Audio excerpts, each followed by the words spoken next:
আসসালামু আলাইকুম। আমি বয়স অনন্তর।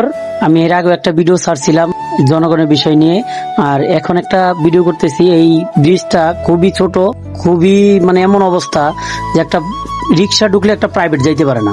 জনগণের মতামতটা শুনে ভাই দাঁড়ান, এই যে এই রাস্তাটা দিয়ে যে মানুষ চলাচল করে গার্মেন্টসে যাওয়ার পথে, এই মানুষের কোনো সমস্যা হয় না? আপনারা তো এই দিক দিয়ে সবসময় চলাফেরা করেন, আসেন যান, এটার ব্যাপারে কিছু বলেন। আপনারা দীর্ঘদিন থেকে দেখতেছেন যে এই ব্রিজটা ছোট হওয়ার কারণে, আবার দীর্ঘদিন ধরে চলার ব্যবহারের কারণে ব্রিজটা একদমই মানে ব্যবহার করার কোনো উপযোগিতা নেই, রাখে না। আর যে পরিমাণ লোকজনের জনসংখ্যার যে জ্যাম, সকালে মানুষের যাওয়া আসার যে একটা সুযোগ সুবিধা, সেটা তো নাই। বরঞ্চ সকালে জ্যাম থাকে এই ব্রিজটা ছোট হওয়ার কারণে, আবার ব্রিজটা অনেক ঝুঁকিপূর্ণ। যে কোনো টাইমে একটা দুর্ঘটনা ঘটতে পারে। বড় বড় ট্রাক চলে, বাস চলে, এটার কারণে বিশেষ ঝুঁকিপূর্ণ হয়ে গেছে। দেখেন, আপনি নিচের দিকে একটু দেখেন, ব্রিজটা অনেক দিনের পুরাতন। এখান দিয়ে বড় বড় ট্রাক যাচ্ছে, সাধারণ মানুষের অনেক অসুবিধা হইতেছে ভাই। এই বিষয়টা সবাই জানে, এলাকার এই কথাগুলো কি আপনি আসলে এমপি মহোদয়ের কাছ পর্যন্ত পৌঁছাইতে চান নাকি? এগুলো আমরা চাই জনগণের স্বার্থে। আমরাও তো জনগণ, একখানে জব করি, এই যে ভীষণ গ্রুপে আমি জব করি।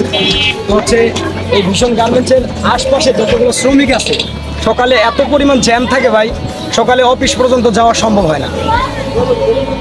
আচ্ছা ভাই, এই ব্রিজটা যদি একটু বড় থাকতো, তাহলে লোকজনের যাওয়া আসাতে, গাড়ি যাওয়া আসাতে সব দিক দিয়ে সুবিধা থাকতো। ব্রিজটা ভাঙ্গাগুলোর আর বিষয় ব্রিজটা ভাঙ্গা দেখেন, আপনি একটু সামনে এসে দেখেন, দেখেন জায়গায় জায়গায় ভাঙ্গা, জায়গায় জায়গায় ভাঙ্গা ভাই। যে কোনো টাইম দুর্ঘটনা ঘটতে পারে। যত বড় বড় ট্রাক চলে, তারপর আপনার দূরপাল্লার গাড়িগুলোও চলে এদিক দিয়ে।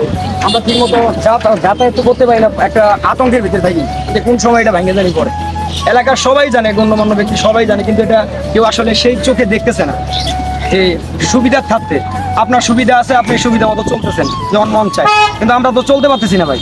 আচ্ছা ঠিক আছে ভাই, আমরা দেখি কি করা যায়। আসলে ধন্যবাদ আপনাকে, আপনি একটু মতামত দেওয়ার জন্য ধন্যবাদ ভাইয়া, ভালো থাকবেন। আসসালাম।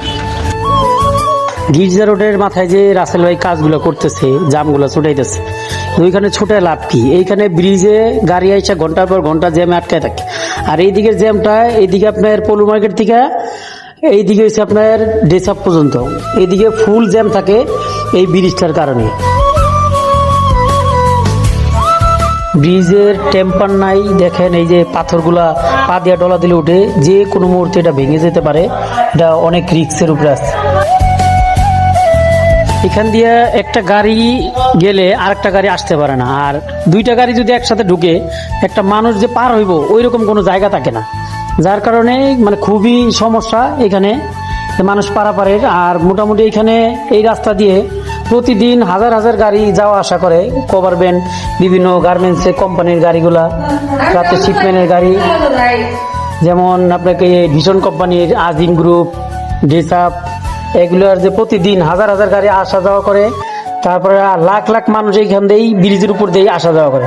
মানে এতটা পরিমাণে মানুষ হয়রানি হয় এই ব্রিজের উপরে, ঘন্টার পর ঘন্টা মানে জ্যামের ভিতরে দাঁড়ায় থাকতে হয়।